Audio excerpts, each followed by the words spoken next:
नमस्कार मेरे प्यारे विद्यार्थियों, क्लास 12 में स्वागत है आप लोगों का। मेरे प्यारे विद्यार्थियों, इसमें हम लोगों ने पैरेलल प्लेट कैपेसिटर में एंटर कर चुके हैं। पैरेलल प्लेट कैपेसिटर में एंटर कर चुके हैं और उसके एक्सप्रेशन को, जो कैपेसिटेंस है पैरेलल प्लेट कैपेसिटर का, वो हम लोगों ने देखा कि C जो है, जो कैपेसिटेंस है, epsilon naught A by D होता है। मतलब पैरेलल प्लेट कैपेसिटर को बनाने से हम लोगों का जो फायदा हुआ है या नुकसान हुआ है, ये बिल्कुल हम लोग समझ सकते हैं कि हमारे जीवन में जो पैरेलल प्लेट कैपेसिटर का क्या फायदा हुआ था, नुकसान कैसे हो सकता है। भाई जरा सोचो, इससे नुकसान कैसे हो सकता है। मेरे प्यारे विद्यार्थियों, ये दो हम लोगों ने प्लेट रखा है, पैरेलल प्लेट कैपेसिटर। ये पैरेलल प्लेट कैपेसिटर मीन्स इस कैपेसिटर का ये दोनों पैरेलल कंडक्टिंग प्लेट है। क्या है ये? कंडक्टिंग प्लेट है। अगर हम इसको बैटरी से लगाकर जोड़कर देखें, एक प्रकार का आपको ये मैं कुछ इंफॉर्मेशन दूं, ये पोटेंशियल डिफरेंस V है। तो यहां पर हम लोग इसको पॉजिटिव और ये माइनस बोल सकते हैं। और ये सेपरेशन क्या है? ये D है। इस पर charge means positive plus sigma और ये माइनस सिग्मा हम लोग बोल सकते हैं।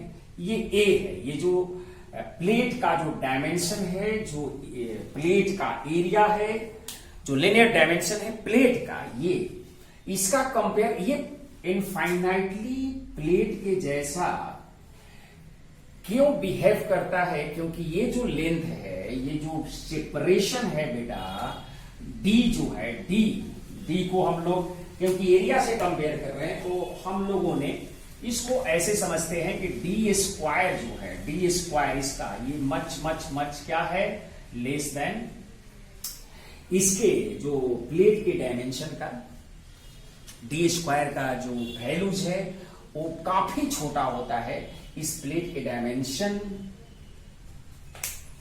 के रिगार्डिंग। इसीलिए ये प्लेट जो है इनफाइनाइटली लॉन्ग कंडक्टिंग प्लेट की तरफ बिहेव करता है। पहली बात, जो कोई भी पैरेलल प्लेट हम लोग कैपेसिटर लेंगे तो ये कंडीशन को हम लोग वहां होल्ड कराते हैं। और यहां पर देखा था, ये भी बात हम लोग देखा था कि जो इसकी फील्ड है वो भी क्या है? बाउंडेड हो गई।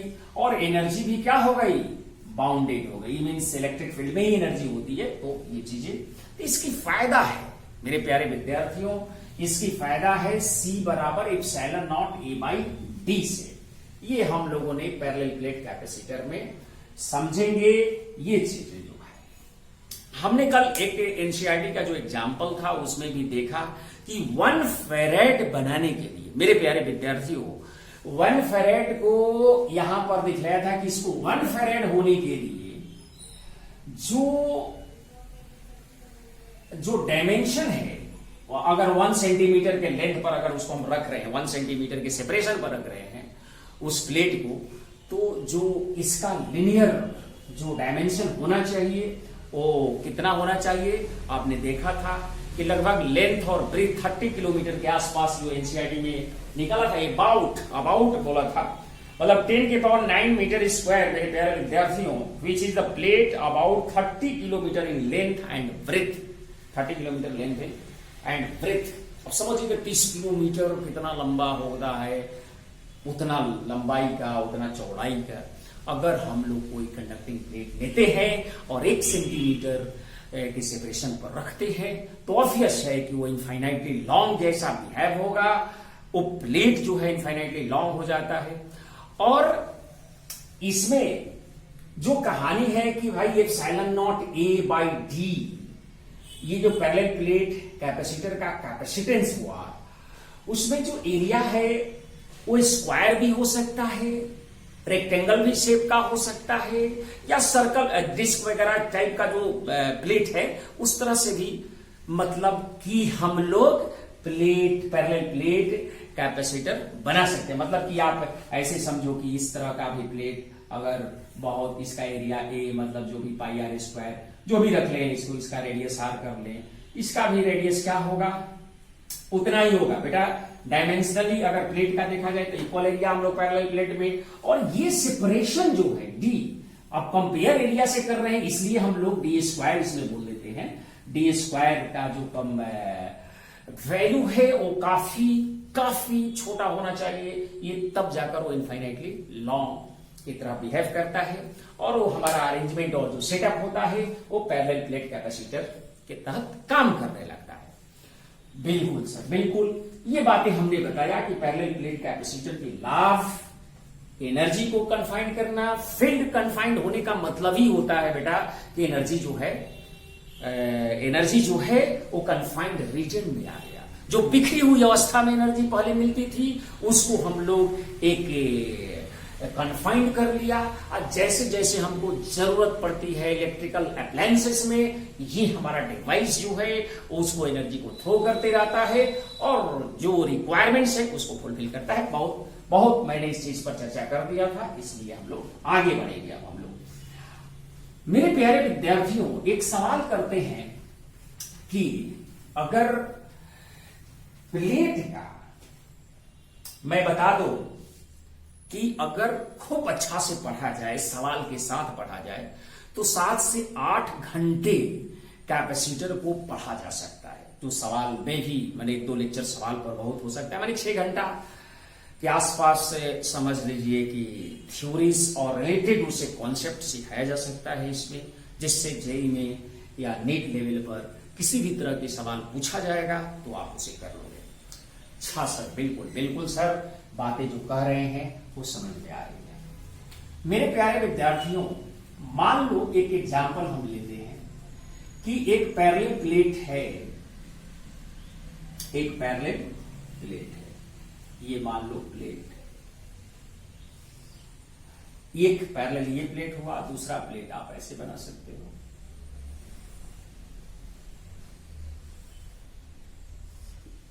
ये दोनों के बीच का सेपरेशन डी नहीं मान लेते हैं। मान लो ये एरिया ए है और ये भी एरिया ए है, लेकिन मेरे प्यारे विद्यार्थियों ये जो लेंथ और ब्रेड्थ से बना है उसमें हम लोग ये मान ले जो चौड़ाई और लेंथ ये उसी तरह से ये भी x है और ये भी क्या है y है, तो इसका एरिया आप लिख सकते हो x इंटू y। हमने पूरी तरह से क्लियर कर दिया। ये मान लो सेपरेशन z है, क्या है सेपरेशन z है। अब बताओ कि इस अरेंजमेंट का जो ये पैरेलल प्लेट कैपेसिटर के तहत बिहेव कर रहा है, ये प्लस प्लस मान सकते हैं, यहां पर ये माइनस माइनस मान सकते हैं। अगर ये मान लो और ये 2 टर्मिनल है तो इसका जो कैपेसिटेंस होगा वो क्या होगा, तो एप्सिलॉन नॉट ए और इस सेटअप को रखा कहां गया है, मींस जो इंटरवेनिंग मीडियम है वो क्या है, इस पर वे डिपेंड करता है, इसकी जो लीनियर डायमेंशन उस पर भी डिपेंड करेगा कैपेसिटेंस, और जिस मीडियम में इसको रखा गया है उस पर भी डिपेंड करता है। ये एप्सिलॉन नॉट क्या है, ये एप्सिलॉन नॉट है इलेक्ट्रिकल परमिटिविटीज ऑफ फ्री स्पेस। क्या है, free space, that is vacuum का है। एयर का भी लगभग हम लोग इतना ही मान लेते हैं। तो epsilon not a by D होता है बेटा कैपेसिटेंस। तो इस सवाल का जो आंसर होगा एप्सिलॉन नॉट, और इसका एरिया कितना होगा, तो x इंटू वाई, और सेपरेशन क्या है सर, z। x y का जो प्रोडक्ट है, एक बार फिर मैं बताना चाहूंगा कि z स्क्वायर से, क्योंकि z स्क्वायर से क्यों कंपेयर किया जा रहा है, आप ध्यान दो कि ये मीटर, तो ये भी मीटर स्क्वायर, तो आप किसी मीटर स्क्वायर को मीटर से कैसे कंपेयर करेंगे, आप मीटर स्क्वायर को मीटर स्क्वायर से ही कंपेयर करेंगे। इसलिए मेरे प्यारे विद्यार्थियों जो एनसीईआरटी में लिखा हुआ है डी स्क्वायर से कंपेयर, उसी तरह से यहां पर हम लोग ये मानेंगे कि ये चीजें हो रहा है, तभी हम लोग ये पैरेलल प्लेट कैपेसिटर को समझ पा रहे हैं और तब ये चीजें लिखा जा रहा है। न्यूमेरिक फॉर्म पर भी ये सवाल पूछा जाएगा कि भाई मान लो किसी पैरेलल प्लेट कैपेसिटर का एरिया, जैसे एक सवाल न्यूमेरिक फॉर्म पर भी ले लेते हैं हम लोग। हाँ सर बिल्कुल, आप इस चीज को देख लीजिए। जल्दी नहीं ना मिटा दिया? नहीं सर बिल्कुल, हम लोग चीजें को समझ गए हैं, इसलिए आप जल्दी भी मिटा देते हैं तो कोई बड़ी बात नहीं है, क्योंकि हम लोग पॉज करके वीडियो को दोबारा उस चीज को देख लेते हैं। अच्छा मेरे प्यारे विद्यार्थी, मैं आपसे कहूं कि एक एग्जाम्पल बहुत सिंपल सा, कि एग्जाम्पल लेते हैं कि एक पैरेलल प्लेट कैपेसिटर है जिसका जो एरिया है मान लो, एरिया क्या मान ले बताइए, 40 सेंटीमीटर स्क्वायर है, और सेपरेशन जो डी है, जो सेपरेशन जो पैरेलल प्लेट कैपेसिटर का जो सेपरेशन जो गैप है वो डी का मान लेते हैं 0.04 mm है। अच्छा सर, तो इसका कैपेसिटेंस क्या होगा ये बताना है। बहुत सिंपल कैलकुलेशन कराने की कोशिश कर रहे हैं कि आप सिंपल कैलकुलेशन कैसे करेंगे, क्योंकि अगर आपको कैलकुलेशन करने नहीं आया, यूनिट को अरेंज करने नहीं आया, एक यूनिट में कन्वर्ट करने नहीं आया, तो दिक्कत होगी। क्या होगी? दिक्कत होगी। मेरे प्यारे विद्यार्थियों, C का वैल्यू होता है epsilon naught A upon D। हम छोटा सा कैलकुलेशन, एप्सिलॉन नॉट की वैल्यू होता है एसआई सिस्टम में 8.85 into 10⁻12 in SI system. Area मेरे प्यारे विद्यार्थियों 40 सेंटीमीटर स्क्वायर है। क्या है? 40 सेंटीमीटर स्क्वायर है। तो 40 सेंटीमीटर स्क्वायर को हम लोग क्या लिख सकते हैं? हम लोग लिख सकते हैं 40 सेंटीमीटर स्क्वायर को 40 इंटू 1 सेंटीमीटर 10⁻² मीटर का स्क्वायर, तो 10⁻⁴ मीटर स्क्वायर। सब हम लोग यूनिट में, एसआई यूनिट में इसको कन्वर्ट कर लिया, डिवाइडेड बाई 0.04 इंटू मिलीमीटर को हम लोग लिख दिए 10⁻³ मीटर। मिलीमीटर को 1 AM यहां लिख देते हैं। जिन बच्चों को, हालांकि आप इस चीज को जानते हो, ये 1 centimetre is equal to 10⁻² metre. बेटा इसी चीज को लिखा गया है epsilon naught A by D। अच्छा सर बिल्कुल सर, इसमें कैलकुलेशन करना है 8.85 इंटू 10⁻12 इंटू, इसको लिख दिया 4 इंटू 10⁻³ क्या लिख दिया? 4 इंटू 10⁻³ अच्छा सर, ये 40 को यहां ले गए 10 में, तो यहां पर ये हो गया। इसको कर दिया 4 इंटू 10⁻², 0.04 को इंटू 10⁻³, तो ये तो सर कैंसिल हो गया। 4 ने 4 को भी मार दिया सर। अच्छा सर, 10 की पावर ये ऊपर गया, मीन्स 8.85 इंटू 10⁻⁻10 फैराड। ये -2 ऊपर गया, तो -2 ऊपर गया तो प्लस में कन्वर्जन हुआ, अब -12 में से 2 निकल गया तो -10। देखिए कितना, मतलब फैराड, एक फैराड बनाने के लिए कितना मशक्कत करनी पड़ती है हम लोगों को, लेकिन ये तो एक फैराड से कितनी कम है, मतलब इसको नैनो में कन्वर्शन किया जा सकता है। कैसे सर? कैसे कर सकते हैं आप इसको 10⁻⁻9 लिख सकते हो। अच्छा सर, लिख सकते हैं, और 8.85 इंटू 10⁻⁻1 इंटू 10⁻�9 फैराड, इसको इधर कर दोगे, यहां पर यह जाएगा 0.885, 10 से भाग लगा दो इसमें, तो इतना हो गया, इंटू 10⁻⁻9, वही नैनो फैराड लिख सकते हैं बेटा। इतना सी हो सकता है, इतना क्या है? सी है, मतलब कि इसका 0.885 नैनोफेरेड। अच्छा सर, ये तो बात सही में आ गई समझ में हम लोगों को सर। मेरे प्यारे विद्यार्थियों, ये कैलकुलेशन पॉइंट ऑफ व्यू से मैंने रखा है और कुछ नहीं, नथिंग। आप सवाल करेंगे epsilon not a by D, इसमें सारी चीजें आपको मिल जाएगी। तो ये रही बात। आई थिंक आप लोग कैलकुलेशन है तो इसमें कोई खास बात है नहीं। अच्छा सर, बिल्कुल बिल्कुल सर, हम लोगों ने इस बात को समझ गया। अब हम लोग कैलकुलेशन करेंगे तो चीजें समझ में आएगी और एक्यूरेट हम लोग बनते जाएंगे। मेरे प्यारे विद्यार्थियों, पैरेलल प्लेट कैपेसिटर की जो फायदे हैं कि प्लेट के अंदर में जो फील्ड कॉन्फाइंड रीजन में मिलती है, एनर्जी कॉन्फाइंड रीजन में मिलता है, तो इनफैक्ट कि वो जो कॉन्फाइंड रीजन में एनर्जी मिला, वो एनर्जी कितना है इसके बारे में समझना होगा। मेरे प्यारे विद्यार्थियों, पैरेलल प्लेट कैपेसिटर का सिलेबस में ही हम लोग को चर्चा है। जैसे एनसीईआरटी में हम लोग देखेंगे तो पैरेलल प्लेट कैपेसिटर का ही चर्चा दिया हुआ है। मतलब सर कि एनर्जी जो है कैपेसिटर का,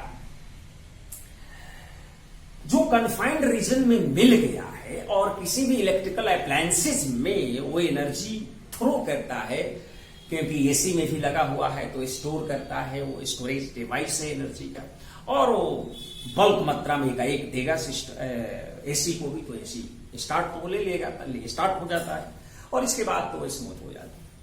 तो सर वो एनर्जी है कितना, उस एनर्जी का वैल्यू कैसे निकालेंगे हम लोग सर, उसकी मान कितना होता है, आप सर उसको एलाबोरेट करिए। यस यस, तो अब हम लोग की चर्चा का विषय है बेटा एनर्जी इन कैपेसिटर। क्या हम लोग निकालेंगे? एनर्जी कन्फाइंड रीजन में मिलती है, बट एनर्जी क्या मिलती है? कन्फाइंड रीजन में मिलती है, पर कितनी एनर्जी मिलती है उसकी कैलकुलेशन करेंगे। तो अगला हेडिंग लिखेंगे energy in the capacitor. Energy in the capacitor.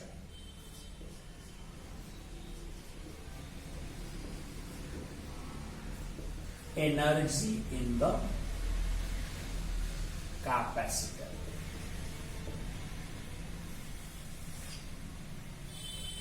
Energy in the capacitor हम लोग चेक करें भाई कि कितना एनर्जी होगा। मान लो कि आपके पास एक पैरेलल प्लेट कैपेसिटर है। क्या है? Parallel plate capacitor. इस पर प्लस क्यू चार्ज है, यहां पर माइनस क्यू चार्ज है। इसका प्लेट एरिया जो है ए है। एरिया क्या है? ये सेपरेशन डी है बेटा, बिल्कुल से। मेरे प्यारे विद्यार्थियों, अब आपको समझना ये है कि जो एनर्जी कैपेसिटर जो स्टोर करती है वो पोटेंशियल एनर्जी के फॉर्म में होता है। ये हम लोग कैसे समझेंगे, ये बात समझिए।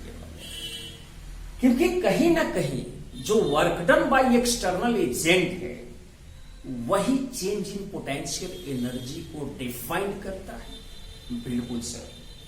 मतलब कि अगर हम लोग एक प्लेट से दूसरे प्लेट, यहां पर चार्ज क्यों लाना है? सपोज ऐसा समझो कि जो पॉजिटिव प्लेट पर का चार्ज है, जो पॉजिटिव प्लेट पर जो कंडक्टिंग प्लेट, पैरेलल प्लेट का बात हम कर रहे हैं यहां पर, तो जो प्लस क्यू चार्ज यहां पर दिखता है यही प्लेट पर का चार्ज माना गया है, कैपेसिटर पर के चार्ज माना गया है। मेरे प्यारे विद्यार्थियों, कैपेसिटर पर की जो चार्ज है C बराबर क्यू बाई वी में कहीं पर कोई गड़बड़ी न रखते हुए क्यू को पॉजिटिव प्लेट पर का चार्ज माना जाता है। अच्छा सर, बिल्कुल समझ में तो आ रही, तो पहले नहीं बता चुके हैं। तो ये पॉजिटिव चार्ज ये आया कैसे होगा यहां पर? ये कहां से आया होगा? कहीं ना कहीं किसी ना किसी प्लेट से हम इस चार्ज तोड़कर इस प्लेट पर सजा रहे होंगे, इस प्लेट पर जमा रहे होंगे। जो चार्ज जम रहा है यहां पर, कहीं ना कहीं तोड़कर हम ला रहे होंगे। अच्छा सर, मान लिया कि आप जो कहना चाहते हैं कि मान लीजिए कि इस प्लेट से हमने डीक्यू चार्ज तोड़ा, तो इस पर डीक्यू चार्ज इस प्लेट से तोड़ा तो इस पर प्लस डीक्यू आया होगा, इस पर माइनस डीक्यू क्रिएट हो जाए। अच्छा सर, मान लिया किसी भी सिचुएशन में अगर हम ये मान ले, किसी इंटरमीडिएट सिचुएशन की बात, ये स्टार्ट हुआ, फाइनल यहां पर आना है, मुझे फाइनल यहां पर आना है। अब हम प्लेट से चार्ज तोड़ने लगे और तोड़ते तोड़ते तोड़ते तोड़ते एक ऐसा समय आया कि इस पर प्लस क्यू चार्ज जम गया और यहां पर माइनस क्यू चार्ज जम गया। फिर बिल्कुल अब इसके बाद तो जब चार्ज जमा तो यहां पर तो पोटेंशियल भी क्रिएट हुआ होगा। इस कॉरेस्पॉन्डिंग जो V बराबर क्या होगा, Q बाई सी। इसकी कॉरेस्पॉन्डिंग जो पोटेंशियल डिफरेंस, यहां पर पोटेंशियल डिफरेंस क्या हो जाएगा अगर Q बाई ये C हो जाए। अरे बात चमका कि नहीं चमका? अरे बिल्कुल चमक गया सर, आपने जो कहा, और वो नहीं चमकेगा ये हो ही नहीं सकता है। अरे क्या बात कर दी आप लोगों ने, तो खो दिया मुझे यार। Plus Q minus Q, plus Q और माइनस क्यू, V बराबर minus Q. I see in this situation, in this. अब मान लो कि यहां से अब डीक्यू लाएंगे तो वर्क डन तो करना पड़ेगा। वर्क डन, शुरुआती दौर में डीक्यू लाने में कोई वर्क नहीं था, एकदम प्लेट न्यूट्रल, वहां से डीक्यू ले आराम से चलाएगा। लेकिन जैसे ही मेरे प्यारे विद्यार्थियों, ये जब क्यू चार्ज यहां जम गया, क्योंकि वर्क तो हो रहा है, एजेंट वर्क कर रहा है, तो जो वर्क यहां पर बना, work done by external agent जो है, यही बेटा पोटेंशियल एनर्जी के फॉर्म में होगा। और यही वर्क अब ये डीक्यू चार्ज की वजह से भी डीक्यू वर्क होगा, क्योंकि आपने कहीं ना कहीं पढ़ा है कि चार्ज इनटू पोटेंशियल डिफरेंस ही work done by external agent होता है। अच्छा sir, V dQ, yes sir, work done by external agent, मतलब यही वर्क डन हो रहा है, यही पोटेंशियल एनर्जी है सर। यस बेटा, यही पोटेंशियल एनर्जी है। यस, यही पोटेंशियल एनर्जी है। जो वर्क हम कर रहे हैं वो कैपेसिटर में जो एनर्जी के फॉर्म में स्टोर हो रहा है, वही एनर्जी का कैलकुलेशन हम लोग कर रहे हैं। अच्छा सर, बिल्कुल समझ में आ गई। ये जो पोटेंशियल एनर्जी है U, ये भी dQ है। अभी का मान कितना सर, Q बाई सी और dQ। चूंकि हर मोमेंट पर ये चीजें बदल रही है, इसलिए हम लोग टोटल जब Q चार्ज को जमाने की, यहां पर Q चार्ज को Q चार्ज यहां पर लाने की, कैपिटल Q चार्ज लाने की कोशिश करेंगे, तो उसको डायरेक्ट हम लोग इंटीग्रेशन मेथड से वर्क करेंगे। डायरेक्ट नहीं कर सकते, उसको इंटीग्रेट करेंगे। अच्छा सर, इसका मतलब ये है कि आप इसमें dQ के लिए छोटा वर्क किया, आपने dW वर्क किया, तो यस dW किया, dW वर्क हुआ, dW। तो टोटल वर्क सर निकालना हो, टोटल वर्क निकालना हो, तो ये वर्क जो है यही सर आप potential energy, work done by external agent, जो भी बोले आप, इसको पोटेंशियल एनर्जी के फॉर्म में होगा, और यही को हम लोग इंटीग्रेट कर देंगे बेटा, तो ये मिल जाएगा, क्या मिल जाएगा, कि Q D Q by C, D Q है बेटा, ये डी क्यू है अपॉन सी, और इसको इंटीग्रेट कर देंगे 0 से लेकर कैपिटल क्यू तक, तो यही एनर्जी हो जाएगा, पोटेंशियल एनर्जी बोलते हैं इसको। और क्यू डी क्यू बाई सी, मतलब कि एलिवेटर पुट करने के बाद क्या जाएगा, क्यू स्क्वायर बाई 2c हो जाएगा। बिल्कुल सर, मतलब जो पोटेंशियल एनर्जी बोले या और यू से रिप्रेजेंट करते हैं, या work done by external agent बोले, ये सब क्यू स्क्वायर बाई क्या आ जाएगा सर, 2c हो जाएगा। ये जो एजेंट ने वर्क किया, कैपेसिटर के अंदर एनर्जी के रूप में जो स्टोर्ड हुआ, वही पोटेंशियल एनर्जी या कैपेसिटर की एनर्जी के रूप में समझा जाता है। कैपेसिटर यही एनर्जी को थ्रो करता होगा किसी सिस्टम को, इलेक्ट्रिकल अप्लायंसेस को चलाने के लिए। फैन है, वहां भी यही सिस्टम लगा हुआ होगा। एग्जैक्टली सर, एग्जैक्टली जो आपने कह रखे हैं मेरे प्यारे विद्यार्थियों, इस सिचुएशन को, ये एक्सप्रेशन बहुत ज्यादा इंपॉर्टेंट नहीं है, जो मैंने कहानी को कह दिया है वो ज्यादा इंपॉर्टेंट है। वो आपको मजबूत बना देगा, आपको पूरी तरह से रियलाइज करा देगा। मेरे प्यारे विद्यार्थियों, ये सिचुएशन जो मैंने प्रेडिक्ट किया है, आई थिंक इस चीज का फॉर्मेट एनर्जी के फॉर्म में हम लोग देखें तो ये भी क्यू बाई सी, ये भी फाइनल पोटेंशियल है। आप देख लें इस चीज को, Q by C, Q square by 2c, ये सारी चीजें हैं, Q square by 2c, Q final charge, ये फाइनल चार्ज है, क्यू फाइनल चार्ज है। इस एनर्जी का फॉर्म मिटाते हैं बेटा, इस एनर्जी का फॉर्म और भी है, और भी है इस एनर्जी का फॉर्म। क्या है सर, क्या है सर, इसको एक बार और बताइए हम लोगों को। मेरे प्यारे विद्यार्थियों, जो एनर्जी है, जो एनर्जी है कैपेसिटर का एनर्जी, जिसको पोटेंशियल एनर्जी भी बोलते हैं हम लोग, इसको यू से, या work done by external agent भी बोलेंगे हम लोग यहां पर। ये एक्चुअली में कितना, क्यू स्क्वायर बाई 2c है। तो क्यू और सी फाइनल चार्ज कैपेसिटर पर मालूम हो और कैपेसिटेंस मालूम हो तो ये फॉर्मूला लगेगा। बट सर सी जो है, क्यू बराबर क्या होता है, सी भी होता है, क्यू बराबर क्या होता है, सी भी होता है। तो इस एनर्जी को और कौन से फॉर्म में लिखा जा सकता है, तो क्यू बराबर सी भी पुट कर दो, तो यहां पर क्या हो जाएगा, सी स्क्वायर भी स्क्वायर बाई 2c, तो सी ने सी को मार दिया, तो हाफ सी भी स्क्वायर भी होता है। Yes yes sir, yes sir, यही होता है। मेरे प्यारे विद्यार्थियों, यहां से c का मान q बाई वी भी रख सकते हैं। यस, अगर इसमें q बाई वी पुट कर दें, इसमें q बाई वी पुट कर दें, इसी को देखें, क्यू स्क्वायर बाई 2c जो u है, यहां पर देखो ये u, Q square by 2c को आप और क्या लिख सकते हो, क्यू स्क्वायर बाई 2 इंटू सी के लिए क्या लिख सकते हो, क्यू बाई वी, तो क्यू बाई वी, तो ये भी एक रिजल्ट बन गया, क्यू वी बाई 2, मतलब फाइनल चार्ज ऑन कैपेसिटर और potential difference between the plates of capacitors by 2। मतलब सर ये तीन रिजल्ट्स जो है ये सबके सब एनर्जी का है। Yes, Q square by 2c, अगर Q और C मालूम है तो आप इस रिजल्ट से काम चला सकते हो, अगर C और V मालूम है तो आप इस रिजल्ट से काम चला सकते हो, अगर Q और V मालूम है तो आप इस रिजल्ट से काम चला सकते हो। मेरे प्यारे विद्यार्थियों, यही एनर्जी है जो एक्सटर्नल एजेंट का जो वर्क है, वही वर्क स्टोर्ड है कैपेसिटर के एनर्जी, कैपेसिटर में एनर्जी के फॉर्म में, कैपेसिटर में एनर्जी के फॉर्म में।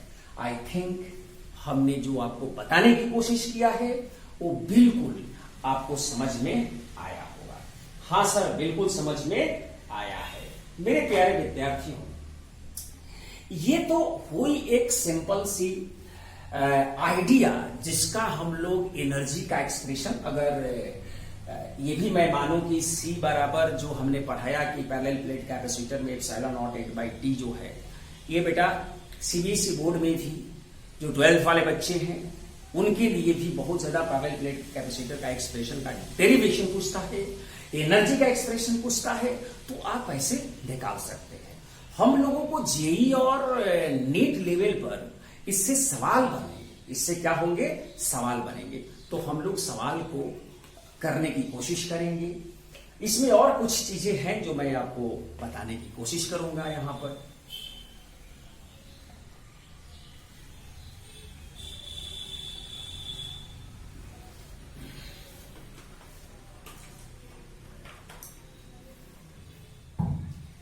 और मैं ये भी बताऊं कि जो कैपेसिटर में बाउंडेड इलेक्ट्रिक फील्ड है, उस इलेक्ट्रिक फील्ड में ही एनर्जी स्टोर्ड है। क्योंकि आपने देखा था कि एक स्फीयर कंडक्टर जो है उस पर अगर हम लोग कोई चार्ज देते हैं तो एनर्जी बिखरी हुई अवस्था में थी, वो जो स्फेरिकल कैपेसिटर के फॉर्म में बनता है। तो स्फेरिकल कैपेसिटर जो है वो कॉन्फाइंड रीजन में एनर्जी को नहीं रख पाती थी, तभी जाकर दिक्कत हुआ तो पैरेलल प्लेट कैपेसिटर का इन्वेंशन करना पड़ा था। ये भी एक सत्य बात है मेरे प्यारे विद्यार्थियों। ये हुई बात।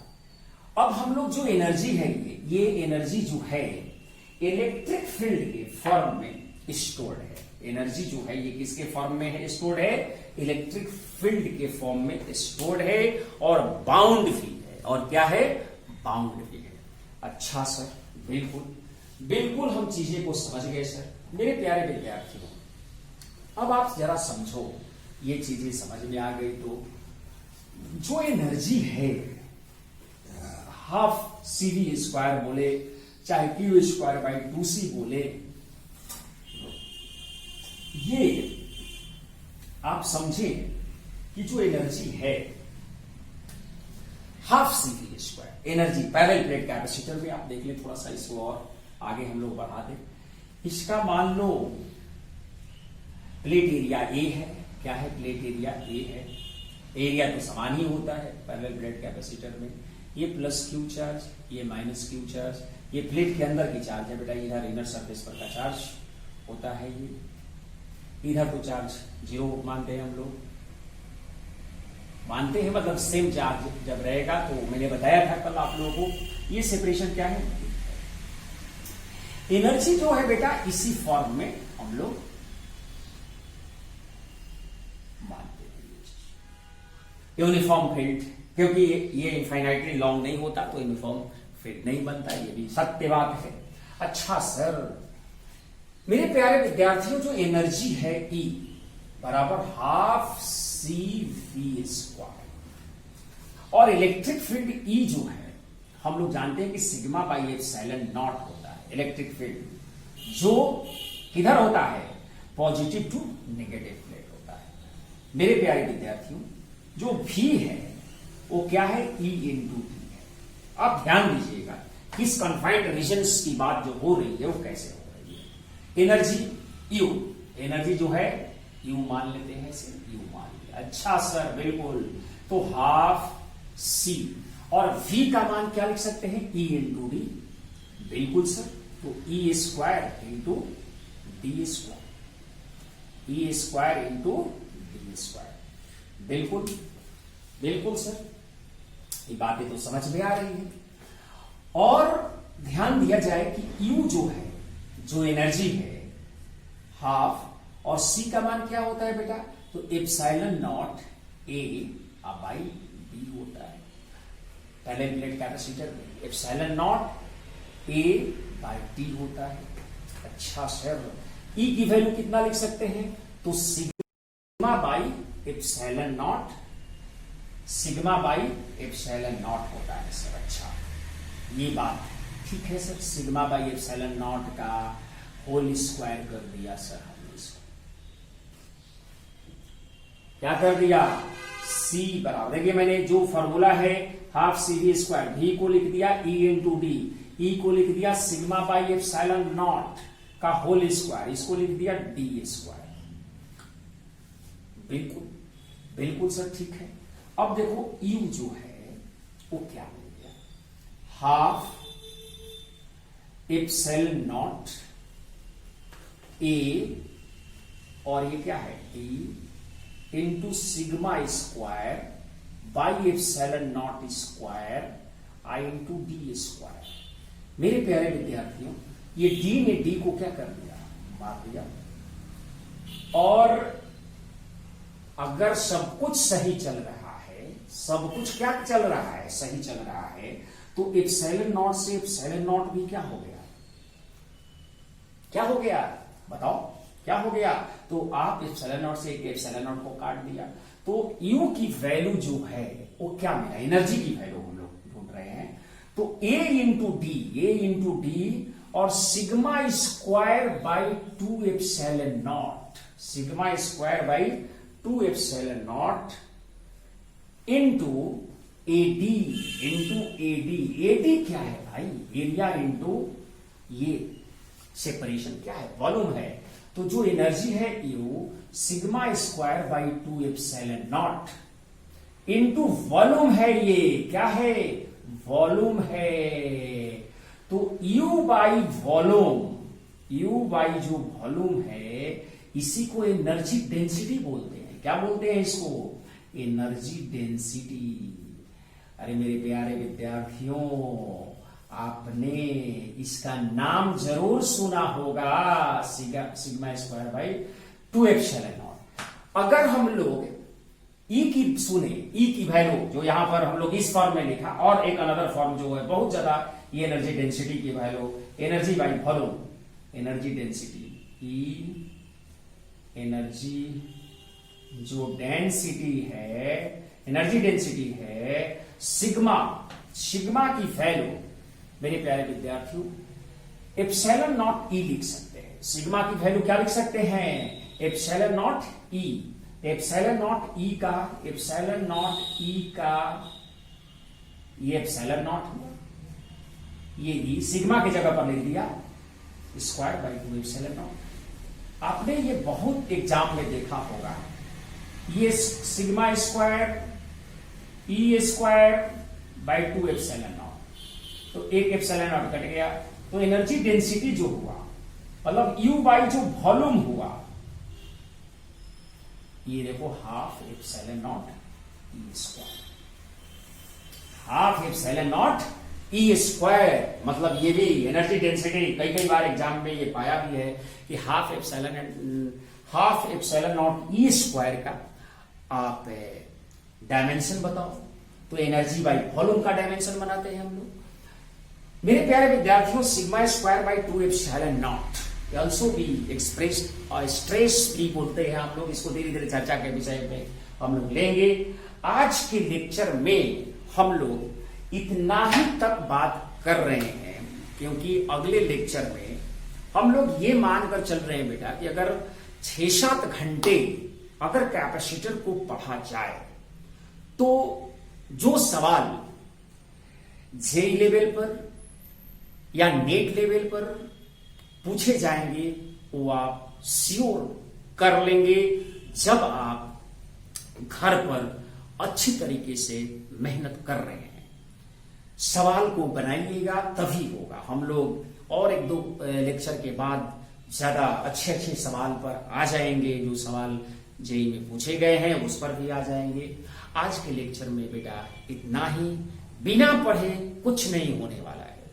आप पढ़ें, वीडियो लेक्चर को लाइक या सब्सक्राइब जरूर करें। लाइक सब्सक्राइब करें या ना करें वो एक अलग मैटर है बेटा, लेकिन पढ़ाई करते रहें। पढ़ाई से ही सब कुछ होने वाला है।